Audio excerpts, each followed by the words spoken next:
Srimati Ranjit Ranjan, concern over negative impact of cinema on our youth. धन्यवाद उपसभापति जी। मैं आपके माध्यम से, जो सिनेमा है वो समाज का आईना होता है। हम लोग बड़े हुए हैं सिनेमा देखकर और काफ़ी इन्फ्लुएंस करता है सिनेमा पिक्चर्स हमारी लाइफ में, खासकर युवाओं की लाइफ में। आजकल कुछ इस तरह की पिक्चरें आ रही हैं, अगर आप कबीर से शुरू करें, पुष्पा से शुरू करें, और अभी एक एनिमल पिक्चर चल रही है। मैं आपको कह नहीं पाऊँगी कि मेरे बेटी के साथ भी बहुत सारी बच्चियाँ थी जो कॉलेज में पढ़ती हैं, सेकेंड ईयर में पढ़ती हैं। आधी पिक्चर में उठ के रो के चली गई कि इतनी आखिर हिंसा और इतना वायलेंस और महिलाओं के साथ डिसरिस्पेक्ट को जस्टिफाई करना पिक्चरों के द्वारा, मुझे लगता है कबीर में जिस तरह वो अपनी वाइफ को ट्रीट करता है और इस मूवी में जिस तरह से वाइफ को ट्रीट करता है, और लोग और समाज और पिक्चर भी उसको जस्टिफाई करते दिखा रही है, ये बहुत ही सोचनीय विषय है। दूसरा, युवाओं पे सभापति जी बहुत सारे ऐसे एग्जाम्पल्स हैं कि इन पिक्चरों का, इन वायलेंस का और गलत नेगेटिव रोल को हीरो की तरह पेश करने में हमारे आज के खासकर 11वीं और 12वीं के बच्चे इनको रोल मॉडल मानने लगे हैं।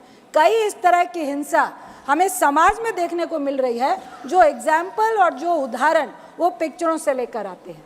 तीसरा, उच्च कोटि का इतिहास है पंजाब का, हरि सिंह नलवा का। उसमें एक गाना है कि फड़ के गंडासी मारी अर्जन वैली ने।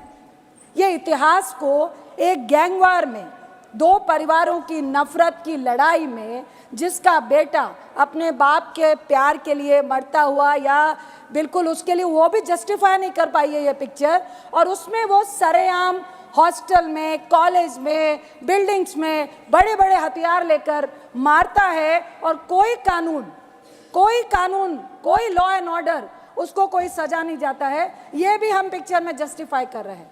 जहाँ तक अर्जन वैली का सवाल है उपसभापति जी, हरि सिंह नलवा जो कमांडर इन चीफ थे सिख फौज के, जिन्होंने मुगलों के खिलाफ, जिन्होंने अंग्रेज़ों के खिलाफ उनकी बढ़ती हुई सत्ता को रोकने के लिए लड़ाई लड़ी थी, उनका बेटा था अर्जन सिंह नलवा, जो पाकिस्तान के गुजरात से, वो जब पूरा इंडिया हमारा एक साथ था, और उन्होंने कई मुसलमानों को 1947 में बचाने का काम किया था।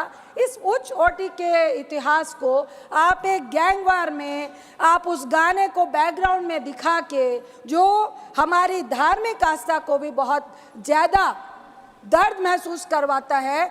गुरु गोविंद सिंह जी जो सिखों के 10वें गुरु हैं, वो जब मुगलों से लड़ाई लड़ रहे थे, एक डाडी फोक होता है जिसके तहत आप एक फोक सॉन्ग के तहत अपनी फौज को जोश पैदा करते हैं। सर, मेरा एक ही सवाल है, 30 सेकंड माइक ऑन कीजिए please. Sir, thank you sir. Sensor board ऐसी पिक्चरों को बढ़ावा कैसे दे रहा है, और किस तरह से ऐसी पिक्चरें पास होके आती हैं जो हमारे समाज के लिए बीमारी है? ऐसी पिक्चरों का कोई भी स्थान हमारे समाज में नहीं होना चाहिए। बहुत बहुत धन्यवाद। धन्यवाद श्रीमती रंजीत रंजन जी।